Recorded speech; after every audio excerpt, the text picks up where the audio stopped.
Today, my friends, I have a truly gigantic spoiler from Ravnica Allegiance for you.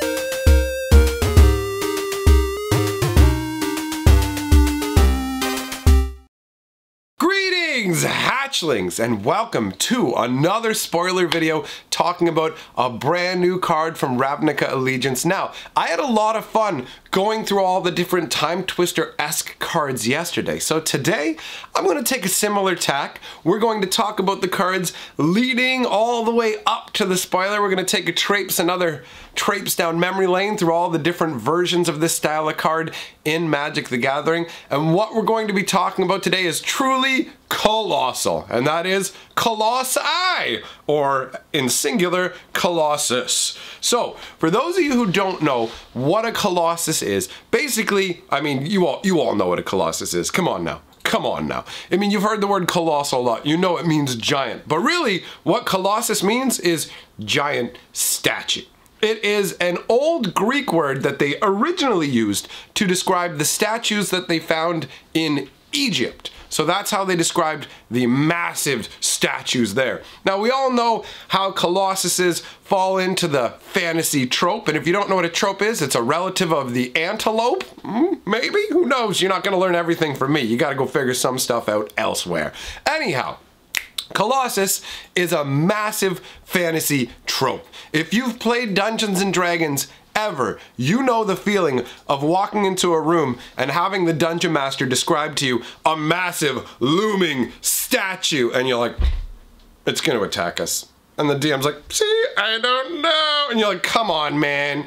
Come on, man. We all know what's gonna happen. We may not know what the trigger is gonna be, but we all know at some point this thing is coming for us. It never turns out to not be the case. Giant statues don't ever not attack you. It never plays out that way. So Magic the Gathering has a fair number of colossi. Now we are going to focus specifically on artifact creature colossuses only, all right? We're not going to be traipsing into the realm of different colors and things like that because there's a lot of colossi in Magic, but today I wanted to talk about artifact specifically because the spoiler today is an artifact colossus. So that is the specific focus that we are going to take on. We are going to start out with a card that is very memorable for me, and that is Colossus of Sardia, all right? This is the originator, the very first Colossus in Magic the Gathering, and this is your 9 casting cost,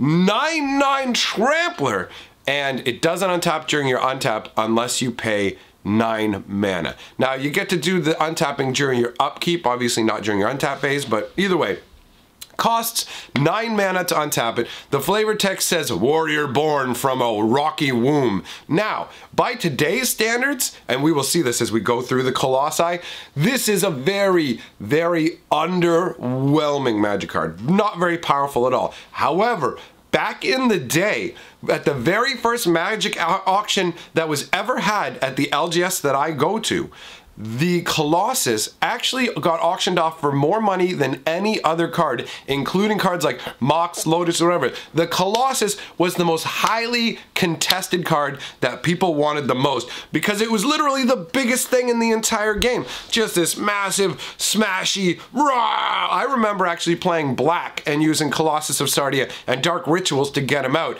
And sure, I didn't really have much forethought because it's like, once you swing with them once, how long is it going to take to untap it? But who cares? Gigantic creature smash! Oh my god. So the artwork on it is, I mean, it's pretty plain based on today's standards, right? You have this, it's still pretty cool. I mean, you've got this like gigantic, he's got like weird kind of veins or cracks running through him, and he's just standing like this with an evil kind of face to him. You've got fire licking up around him. You don't know if he's literally, is he rising from the furnace of like a volcano or something? I was never 100% sure where he was coming from, but all the little flecks of fire that raise up above him and stuff, it gives him a very ominous and dark and evil feel. I mean, this is an artifact creature, but it feels like a black card or maybe a red card in all honesty. He doesn't feel very much like an artifact. He just feels like Gigantor. And I mean, I'll be honest as well.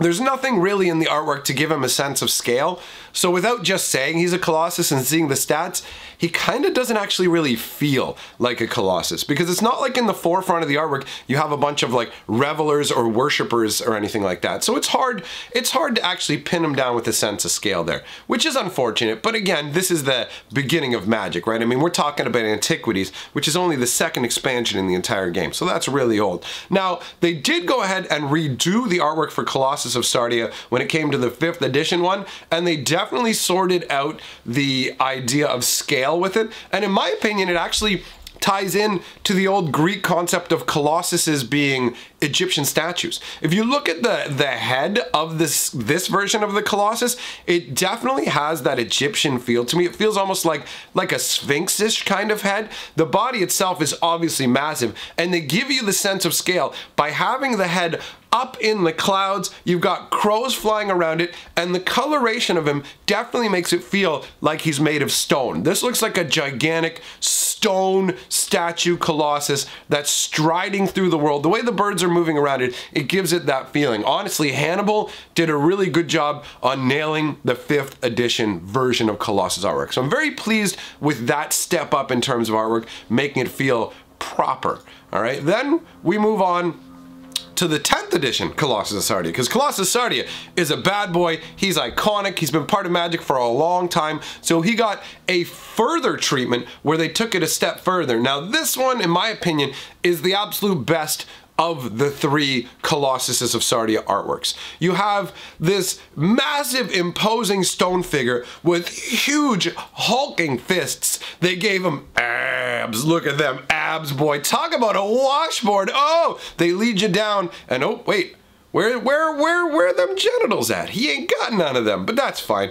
He's got gigantic smashy legs, and you can see that because they have him striding through a lake. And look at the power of it. You can see his foot's just slammed down, and there's huge waves coming up around it. There's lightning. He's set against. There's like lightning off in the background. He's set against a dark sky, and his face is pulled back in the shadows, which makes it even more intimidating. Because when you're dealing with things, you look at their faces to get a gauge of their reaction and what they're gonna do, and the darkness there makes it inscrutable. You don't know what exactly he's gonna do, but you can tell he is implacable. There is no way to stop this from coming and getting you, honestly. It looks so intense, and I love the little bit of green artwork around it. And by this time, they had established giving it a creature type as well. So Colossus of Sardia was considered a golem, which is what all the old school Colossuses had as their creature type, although that changes at a certain point in Magic's history, and we will get into that too. So that's enough taking a look at the Colossus of Sardia in all his glory. Definitely the 3rd version is the best to me.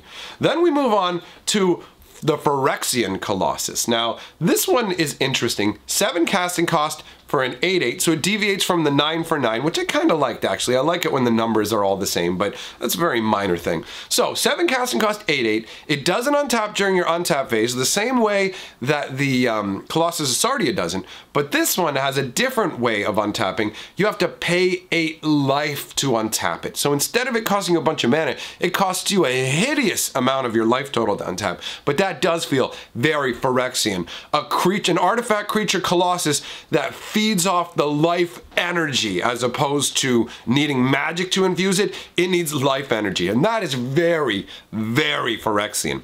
And Phyrexian Colossus also has a really nice ability that makes it feel more like a Colossus, that it can't be blocked by fewer than 3 creatures. And that makes sense. If you look at the size, if you look at the scope of the creature, you can see just how unstoppable it looks. And it's definitely got that Phyrexian feel as well, where it's shown standing on a heap of metal and rubble. Phyrexia is the land of flesh and metal. So you have a bunch of blood-soaked metal and rust-soaked metal, and you've got this Colossus with its weird kind of mechanical stride. Its feet are like claws. You can see it actually has 2 feet, right? And the feet end in these wicked, vicious claws. But then it also has extra arm-like appendages that come out from under it in a very weird way, and it's got these crazy horns. It's got like an almost animal-esque aspect, but it's got a weird animal-esque aspect to it where it feels unearthly, and it doesn't have a perfect sense of symmetry either, which also throws you off, because symmetry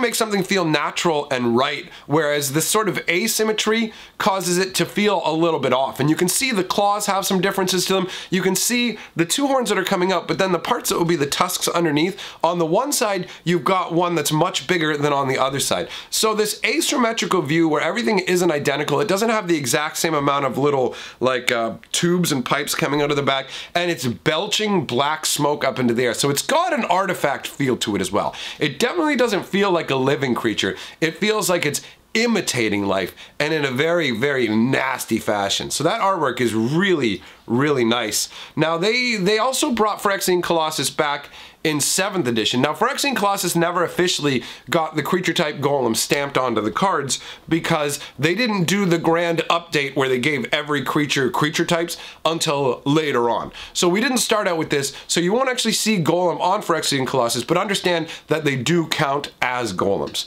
So with this one, the artwork is more symmetrical, honestly. I feel like this one, it's not as good as the original to me. It's not as menacing, although it definitely does give a bigger sense of the grand scale of it. The previous Colossus doesn't quite feel as much like an 8/8 as this one does, this artwork, because you've got the gigantic Colossus that looks like it's striding out of a mountain. He literally looks like he's striding out of a mountain, and in all honesty, there is the asymmetrical nature to his two claws. If you look at them, they do look different. You can see one is more silvered and grayish, and one is more reddish. But overall, I mean, aside from some small touches, it looks more symmetrical than the first one. It has kind of an insectile look to it too, with the crazy like feelers going on here and the mandible horns, whatever you want to call them. It feels insectile, but I love the fact that they included a tiny little guy in the forefront of the artwork to give you a true sense of the scale.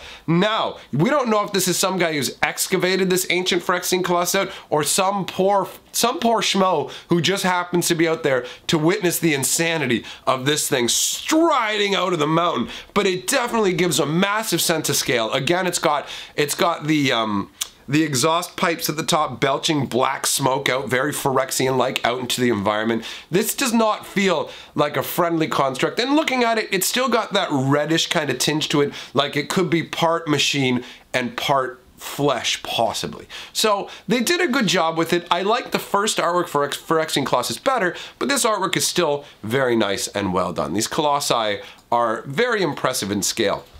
Now it gets crazier from here because they decided to ramp up the concept of the Colossuses. Phyrexian Colossus, because of the amount of life you had to pay and the untapping and all that, it makes it less attractive. So from this point forward, we're not looking at colossi with massive drawbacks. Back in the day, Magic the Gathering creatures had big drawbacks if they're big creatures, but they kind of dispensed with that as time went by. Now Darksteel Colossus has something interesting to it that could be considered a drawback or could be considered a bonus depending on how you look at it. So let's take a look at the Darksteel Colossus. It is 11 casting cost, it is 11/11 trample, it has indestructible, and indestructible is an amazing ability. Its destroy effects and lethal damage don't destroy this card, and the Darksteel Colossus itself is made out of Darksteel, which is an indestructible metal from the world of Mirrodin. Nothing can destroy it, and we've seen multiple sets using it. Darksteel was a really cool invention. I really like that they came up with that. The idea of absolutely indestructible metal sounds like something very, very magical. And building a Colossus out of it sounds like something a mad wizard would do, where it's like, I'm going to make... how do you even form that? This metal is indestructible. How do you even make a Darksteel Colossus? So just the idea of how it's made is really interesting to me. The ability they put on it was, if Darksteel Colossus will be put into a graveyard from anywhere, reveal the Colossus and shuffle it into its owner's library instead. Now this was put on there to avoid cheap reanimator shenanigans where you wouldn't be able to go, boom, I'll just throw them into the graveyard, reanimate them on the cheap, and now I've got a massive indestructible creature, good luck dealing with it. So that's why this was included, but it has the side effect of basically making sure that you also don't lose the Darksteel Colossus, right? Like, sure, it stops you from being able to reanimate it on the cheap, but it adds to its unstoppable feel. Like, first of all, Colossi feel like they're unstoppable because they're just massive, striding statues of doom. Now, this is one made purely of metal, right? Made completely of metal, and it's also indestructible metal, and it will just keep coming back again and again and again because it gets shuffled back into the deck. So that gives you a good feeling. Even though you can't reanimate it, it feels nice to get to shuffle it back into the deck. Now, turning to looking at the artwork on it, it's interesting. It's definitely got that Phyrexian-esque feel to it. It's got like the exhaust kind of pipes to it. It's not a Phyrexian creature, but it gives me a Phyrexian feel. Sorry about that. It gives me a Phyrexian feel with the exhaust pipes going on. So bad, apparently it's making me hiccup. So, the creature itself has kind of like a dark mechanical feel to it, for sure. It feels like it's made from some dark laboratory slash manufactorum where this thing just comes striding out. Now, it's got inner fire, and that's basically the magic that powers it, right? And you can see that in a number of places. You can see it leaking out between its joints. It's coming up from its armpit, a couple of places in the rib cage in there, and then some down around the upper thigh as well in those areas. So you can see the fire peeking out. You can see it in its arms, down by its wrists, in these joint areas. But most importantly, you can see it with its two eyes, which are just, it contrasts so much. It contrasts so much against the darkness. You've got this perfectly dark head, much like the Colossus of Sardia art that we looked at, but it's got the fire there, so it's just looking at you with flaming eyes and an indestructible, unstoppable body. Now, the rings of light that you see zimming around it, that sort of effect happens with all Darksteel. All Darksteel metal has these crazy rings of like yellow. I'm not sure if that's blink moth essence. I'm not 100% sure what those rings are, but they exist around everything made of Darksteel. I'm pretty sure it has something to do with the blink moths. I think the blink moths were involved in the creation of these. I think it's really weird that he's got these gigantic like cuffed arms, but then he's got the big spikes off his arms, but they're not like pointy spikes. They're just kind of almost like tubes. I'm not sure what the point of those are. I don't know if they're supposed to be extra exhaust ports, but you don't see anything else coming out of it. So that part I always wondered about. But this guy has a massive sense of menace, and the fact that they chose to put him against a backdrop where there's literally nothing, you don't have any mountains behind him, you don't have anything else at all. So it makes him the singular focus. There's nothing to draw your eye, and there's nothing to give you a sense of scale, and yet at the same time, he feels magnificently large. This feels like a gigantic creature. There's no doubt about it. It does not feel like a tiny little kind of whatever. So, what happens to a Darksteel Colossus? I kind of gave it away. What happens to a Darksteel Colossus when Phyrexia gets their hands on it? Because at a certain point, Mirrodin ended up being converted into new Phyrexia. Phyrexia was able to pervert the world and change it into its own image, into the grandfather of machines, Yawgmoth's image. So when this happened, what happened to the Darksteel Colossi?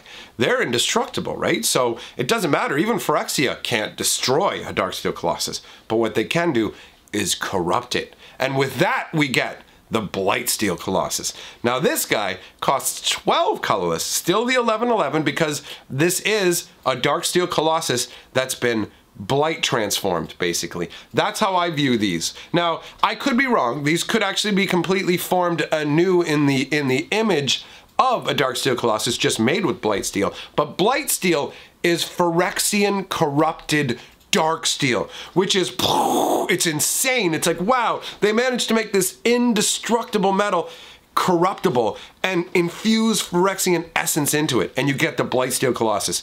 Still 11/11 trample, still indestructible, but with infect. And infect gives poison counters equal to the damage the creature deals, which means if Blightsteel Colossus hits a player, it gives them 11 poison counters. And it only takes 10 poison counters to make a magic player lose the game, to destroy your opposing wizard. So one hit from a Blightsteel Colossus unopposed is enough to obliterate any wizard regardless of their life total. Absolutely amazing. Now it does have the same sort of issue as Darksteel does in terms of shuffle it back into your deck. if it was going to go to the graveyard. So the same thing I said about that applies to this in terms of its unrelentingness. Now looking at the artwork, this one they chose to actually put some landscape in the background, but the majority of the artwork in the background still has that just sort of whatever, it's just the sky or whatever it is. But the Blightsteel Colossus is far more imposing than the Darksteel Colossus. If you look at it, it's still got the same sort of metal with a fire core. You can see the fire leaking out. First of all, you have the symbol of Phyrexia etched right in the middle, and man, that must have been terrifying for the inhabitants of Mirrodin to witness and see, oh my god, the Phyrexian invaders, they've corrupted the most powerful things on our planet, on our plane of existence. They've corrupted the most powerful beings and turned them into living infection engines. That's just insane. It's got this like 3-road face with the fire burning out from underneath it. It's armored plating. It makes it look bigger. It makes it look like it would win in a fight with the Darksteel Colossus. Honestly, and it would, because the infect would put minus counters on the Darksteel Colossus, and that would make it so the Darksteel Colossus would get wiped out. Because even though it's indestructible, it would be a 0/0, so the rules of the game would make it go away. So this right here is actually more powerful than a Darksteel Colossus, can beat a Darksteel Colossus in battle and walk away unscathed. So some of the biggest hopes of the Mirrodin inhabitants would be wiped out upon the creation of these things. And this is definitely one of the massive steps towards victory that the Phyrexians have come up with. So you can see the fire in its claws as well. You can see again, you've got the yellow swirls that go around all Darksteel metal, regardless of whether it's been corrupted, it's still Darksteel metal. So that looks absolutely fantastic. The artwork on this is just an absolute home run. Now we're moving on from that to the next chronological one, and we're stepping down to something a little less impressive, and that is the Crumbling Colossus, but it does have a cool flavor to it. So this is a 5-cast artifact, so he's pretty cheap. Artifact creature golem. He's got trample, obviously. I mean, colossi need to have trample. They're gigantic smashers. So he's a 7/4 trampler, but when Crumbling Colossus attacks, sacrifice it at the end of combat. So when it's blocking, it's perfectly fine. But when it goes to attack, it gets destroyed. And I like the way that this is transmitted in the artwork, because you can see that this would have been, you can see from where it's breaking apart, you can see that it's very brittle and old, and basically it's almost like it was being kept like in a museum or something, right? On display. You've got like your ornate metalwork implanted into it, and there are chains holding it up. It's got chains up on its wrists to hold it up, and it's got chains holding it up. Basically, it can't support its own weight. So what they've done is they've reinforced it with chains, and as long as it stays stationary, it's fine. But as soon as it goes to move, as soon as it starts to exert its energy, that is enough to, obviously the chains aren't strong enough to restrain it. They're just there to support it. So when it goes to move, it breaks the chains and its own body gives out under its own weight. So it basically turns into an avalanche of stone, crushing down upon whatever it's attacking into. I really like the flavor of it. I find it to be an interesting card. I like the fact that they've got it set against the background with these vaulted arches and everything like that. It looks absolutely amazing. So otherwise, it's a pretty underwhelming card. So let's just move on to the next Colossus here. The next Colossus is the Colossus of Akros. Now this one came out in Theros. This is an 8-cost, 10/10 defender, indestructible. Now it doesn't naturally have trample, which seems a little bit weird. You're like, okay, why doesn't this guy have trample? Well, it's got this ability Monstrosity, where you pay 10 mana, Monstrosity 10, which basically for 10 mana, you put 10 +1/+1 counters on. Now you can only do the monstrous thing once, but anyways, it takes it from a 10/10 into a 20/20. And once it becomes monstrous, it doesn't lose defender, but it can ignore its defender ability, and defender normally means you can't attack. So when you turn this monstrous, it can attack, and on top of that, that's when it gets trample. So you put it out originally for 8, and you've got yourself a 10/10 defender that can't be destroyed. But once you pay an extra 10 mana, then you've got a 20/20 trampler that can attack and is indestructible. Now that screams Colossus. It screams it. And this is a really cool looking Colossus because it's very human looking, right? You can tell that it's carved out of stone because you look at its legs and its arms and it's got stone, but it looks like they actually put metal armor on the actual statue itself, which is really cool. It's got that epic spear and a gladius that it's hoisting up into the air. It's got that sort of like Roman helmet going on, and in the helmet, and I've never noticed it before because I've got blown up versions of the artwork now to enjoy it more, you can actually see tiny little figures. They're probably human sized inside the middle of the helmet. So you have the top part and the bottom, and in the middle there are a bunch of little dudes in different poses. That's awesome. And having it posed there, the way that it's standing, it's clearly standing on two massive pillars, right? Two gigantic pillars at the entryway to a village, and it gives it such a grand sense of scale. The village behind it looks absolutely amazing. Village, city, whatever you want to call it. Actually, the level of development makes it more likely a city, and that city is large too because look at the mountains around it. So this is a large city, but the Colossus dwarfs it and makes it seem almost like the city's made out of miniatures, which is really, really cool. Honestly, this is amazing artwork. If you look at the details, what do they call them? Are they called pauldrons? I think they might be called pauldrons. The shoulder pieces, where you have like, it looks like the face of an old wizened god there. It looks dope. And also, on his belt there, right in that area, you can see what looks like a mournful face, and it's staring directly down. So anyone who's looking up at it would see that face staring down at them. And that's absolutely intense to me. Really, really well done. A really big fan of the artwork of Colossus of Akros, even if it is an absurd amount of mana you have to spend to get it up and running. Man, is it a great looking card. Then we move on to Kaladesh, and this is the Colossus that I don't really like. First things first, no questions about the boss monster's hair. Now, did this idiot screw up the set again? Oh, that stupid vehicle, the dumb vehicle, is not from Kaladesh, it's from the Kaladesh block, but it's from Aether Revolt. The only thing more revolting than vehicles is your idiocy. Again, I cannot be with this failure any longer. I am out of here. Boss monster, out! The Peace Walker Colossus.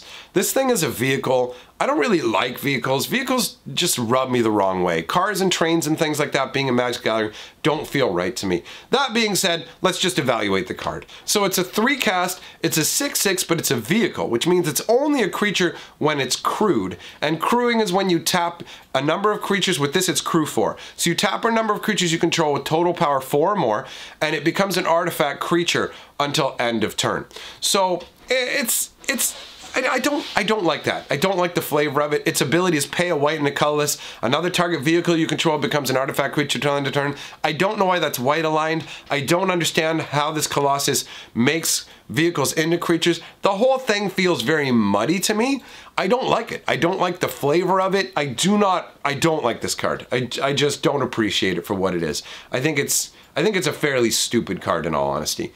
But let's take a look at the artwork, because if I'm fair, the artwork is pretty beautiful. It really is. It definitely has this like giant statue kind of feel. It's made out of metal. They've got the gigantic banner pinioned on the front. It's all shiny and new, and you have some of the Lords of Kaladesh up there on the top bastion part. I assume that is them crewing it. In the background, you can see a bunch of airships, which I suppose is supposed to be showing the Colossus like animating the airships to send them into battle, which is okay, but it just doesn't transmit that. The city looks amazing behind it. The artwork is absolutely beautiful, honestly. It's really well done, but it's unfortunate that it's wasted on such a disappointing card. Just a disappointing card. Let's move on to the next Colossus. The next Colossus is the Metalwork Colossus. Now this is from Kaladesh, and it doesn't give me that feel, all right? This is 11 casting cost for a 10/10. Now this guy costs X less to cast, where X is the total converted mana cost of non-creature artifacts you control, which is pretty crazy. And he's got the ability to sacrifice 2 artifacts, return Metalwork Colossus from your graveyard to your hand. Now I genuinely don't really understand how these abilities tie into the concept behind them. I really don't see why it would be much cheaper to bring out if you controlled artifacts. That doesn't make sense to me. And how I don't understand how just sacrificing any 2 artifacts could equal having enough metal to make this gigantic Metalwork Colossus. So for me, this is another one where the abilities don't tie in that well with the card. And I feel like it not having trample is a big fail, personally. I feel like it should have trample, but they probably didn't give it trample for balancing issues. And you can notice as well that when we've reached this point that the Colossuses have changed over to being constructs. So this one's a construct instead of a golem, and going forward we will see them making constructs instead of golems. That's just the way they've chosen to do it. Now when we turn to the artwork of Metalwork Colossus, again, this is absolutely gorgeous. It looks fantastic. It's got a really, really nice sense of scale with it towering over the different buildings in a very menacing fashion. It's got its one hand opened up massively. It looks like it could do serious damage. You've got all the birds flying around it and everything, and the birds are very, very tiny, which really gives you an idea of just how massive it is. Plus, the fact that they have it kind of shrouded a bit in fog and things like that, it gives it a coming out of like the gloaming, like lurching forward to destroy kind of feel to it, which feels really, really good to me. Overall, the artwork is a real win, man. And they've got the metal of his face kind of curved as well to show it's got like almost a human-esque face in terms of they gave it eyes. It's always good to give these things eyes because humans are face-seeking creatures. So we totally look for that sort of thing, and having the face included that way with the eyes and everything, it really works for me. You can see it looking down, but it's subtle as well. It's not necessary, but it's a nice touch.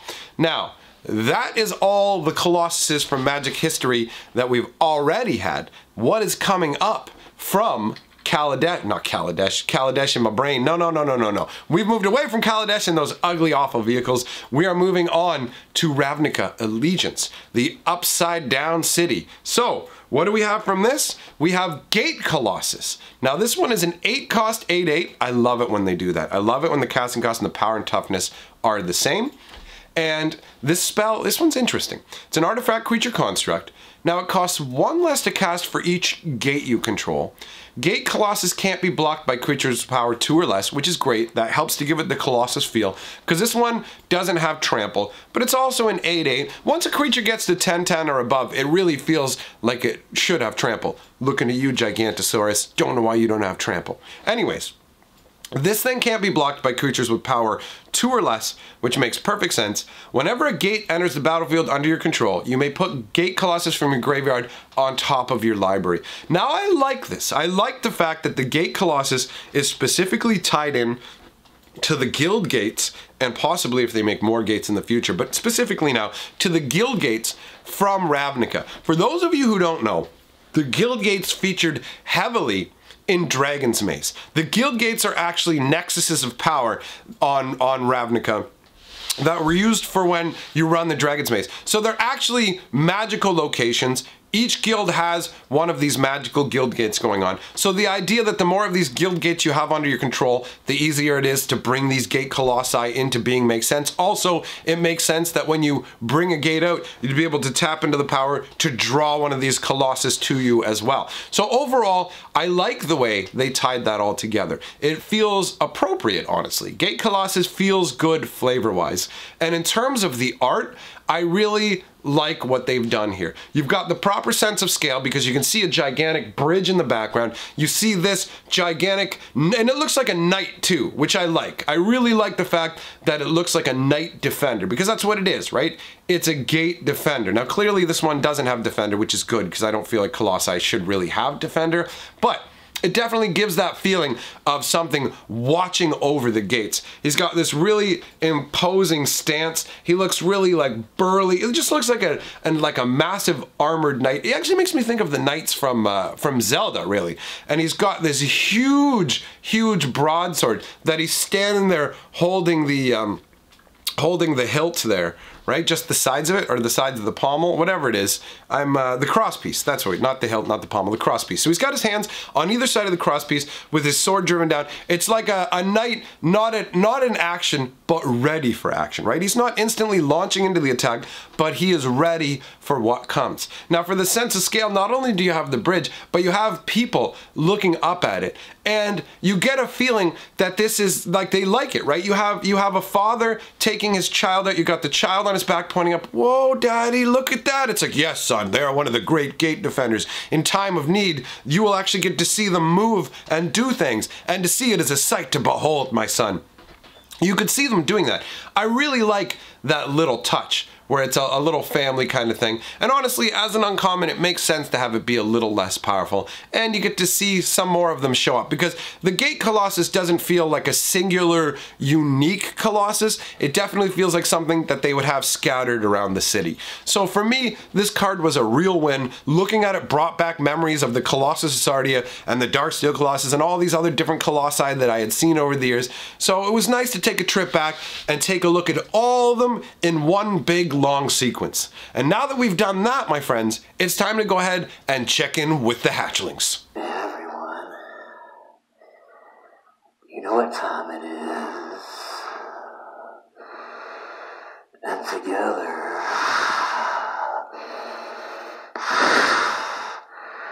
we are the hatchlings. Alright, checking in with the hatchlings. That leaves one thing to do, my friends, and that is to roll the golden scroll. The people who have my back on Patreon or through channel memberships, welcoming to my Patreon, Chandler. Thanks for getting on board, brother. You will see your name in the golden scroll that's scrolling on by, my golden hatchling. So thanks for signing up. I appreciate it. It's nice to have the backing of all these awesome people helping me out on the channel. So now, my friends, it's up to you. What do you want to do? You want to head on down in the comment section? Let me know what you thought about the video. Would you like to check out some more Magic lore? I've got the new one that I recorded yesterday, plus 70 more of them or so in this playlist that's located somewhere right down here. You can check that out. Or let's let YouTube make a suggestion for you. Either way, plenty of good viewing. Thanks for being here. And if you didn't know already, I'm streaming over on Twitch too. So if you want to come and hang out, I'm there pretty much every day. Same name as here, Mike Hatcher. That's where you can find me everywhere. So for now, I am out. Have yourself a good day, my friends. Hail to the king, baby.